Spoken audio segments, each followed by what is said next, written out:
Kumusta mga kaibigan? Maligayang pagdating sa aking channel. Narito ako na may magandang video.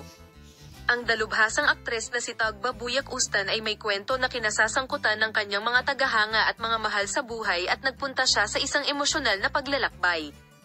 Nanalo siya ng mga puso hindi lamang sa kanyang pagganap sa entablado kundi pati na rin sa mga paghihirap na kanyang naranasan. Ang kwentong ito ay may nakakaantig na salaysay kung saan ang pagmamahal ng batang si Tagba sa kanyang anak at ang kanyang hilig sa pag-arte ay nagsalubong. Noong unang panahon, hindi malabo ang buhay ni Tagba.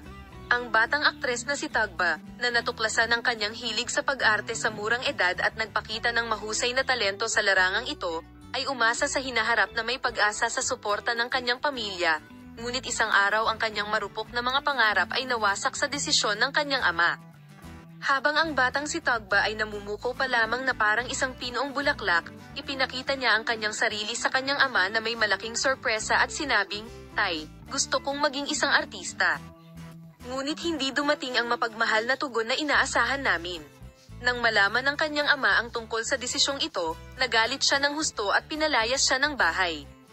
Ang sakit na ito ay nagdulot ng malalim na sugat sa buhay ni Tagba. Ngunit malakas ang loob niya at determinado siyang abutin ang kanyang mga pangarap.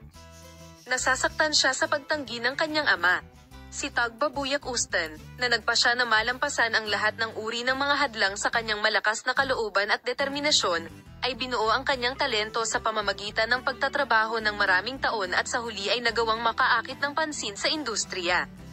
Matapos ang mahirap na daan, napatunayan niyang isa siyang babaeng nakatayo sa sarili niyang mga paa. Siya ay nakilala at minahal hindi lamang sa Turkey kundi pati na rin sa buong mundo sa kanyang mga kahangahangang pagtatanghal sa entablado at sa harap ng kamera. Gayunpaman, ang kwento ni Tagba ay hindi lamang puno ng tagumpay, ngunit ipinakita rin na ang malalim na ugnayan sa pagitan ng isang ama at anak na babae ay kilala sa paglipas ng panahon. Ipinagmamalaki ng ama ni Tagba ang determinasyon at tagumpay ng kanyang anak na babae at ginawa niya ang lahat para suportahan siya. Kinakatawan nito ang isang emosyonal na pagbabago para sa Tagba at ipinakita ang kapangyarihan ng pagmamahal sa bata manatiling nakatutok para sa balita ni Engin Ecurek at Tagba Buyak Ustan.